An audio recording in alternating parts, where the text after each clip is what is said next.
Halo semuanya, balik lagi di GP Media Channel bersama kakak Cassandra. Di video kali ini kita akan kembali membahas prediksi soal UTBK Literasi Bahasa Inggris. Bagaimana pembahasannya? Yuk kita cek videonya.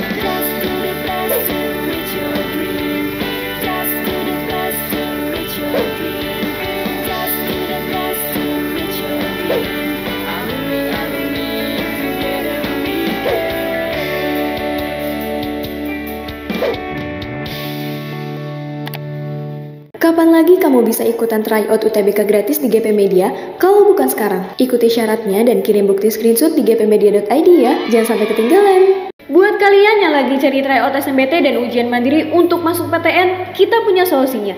GP Media menyediakan tryout SNMPT dan ujian mandiri untuk beberapa PTN ternama di Indonesia. Mulai dari harga 10.000, kalian sudah dapat ribuan soal prediksi, video pembahasan, dan ada kelas online juga loh. Yuk daftar sekarang. Oke, kita lihat soalnya di sini. What does paragraph 2 inform bla bla bla. Oke, kita disuruh mencari dari opsi jawaban di bawah ini yang menginformasikan dari paragraf kedua pada bacaan ini ya. Kita lihat untuk bacaannya, cloud computing can also be cheaper than buying expensive software. Oke, paragraf kedua ini menginformasikan tentang kelebihan dan juga kekurangan dari penggunaan komputasi awan atau disebut cloud computing pada bacaan ini ya.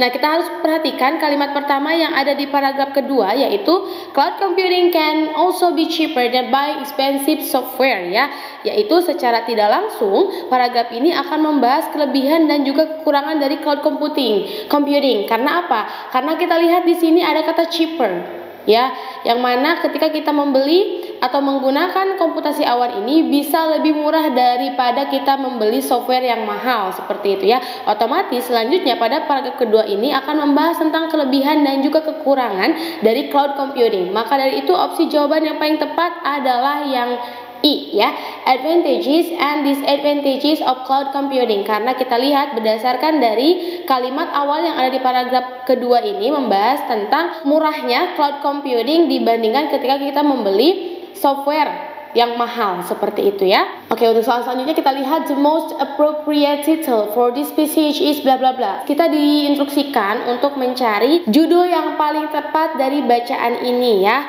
Kita lihat judul yang paling tepat karena di sini banyak sekali di-spill ya kata cloud computing, baik itu di paragraf pertama maupun di paragraf kedua ya. Oleh karena itu jawaban yang paling tepat itu adalah yang D ya, cloud computing using software on the internet seperti itu, atau komputasi awan ketika kita menggunakan perangkat lunak di internet ya. Hal ini diambil dari kalimat utama yang ada di paragraf pertama dan juga paragraf kedua, yang mana untuk paragraf pertamanya kita lihat cloud computing means using software that is installed on the internet ya. Ini membahas tentang penggunaan komputasi awan yang digunakan pada software yang sudah diinstal pada internet ya. Lalu kemudian untuk paragraf kedua, cloud computing can also be cheaper than buying expensive software, yang mana untuk paragraf kedua ini lebih fokus kepada keuntungan dan juga kelebihan dari cloud computing itu sendiri. Oleh karena itu jawaban yang paling tepat untuk opsi jawaban pertanyaan ini adalah yang D ya, cloud computing using software on the internet seperti itu.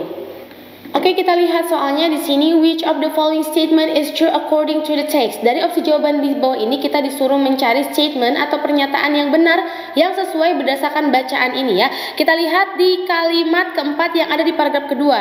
Kalimat keempat yang ini, cloud computing allows people from different parts of the world to work on a project together.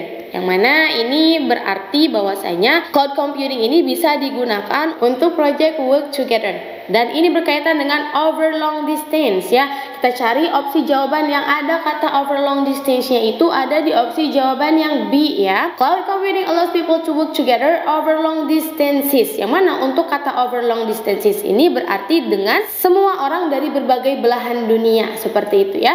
Cloud computing yang mana komputasi awan ini mengizinkan beberapa orang atau banyak orang untuk bekerja bersama dengan jarak jauh seperti itu, sesuai dengan kalimat keempat yang ada pada paragraf pertama. Mohon maaf, sesuai dengan kalimat keempat yang ada di paragraf kedua di sini ya. Oke semuanya, kakak siapkan satu pertanyaan untuk kalian. Jangan lupa kalian spill jawaban terbaik kalian di kolom komentar. Sekian untuk video kali ini. See you in the next video. Bye.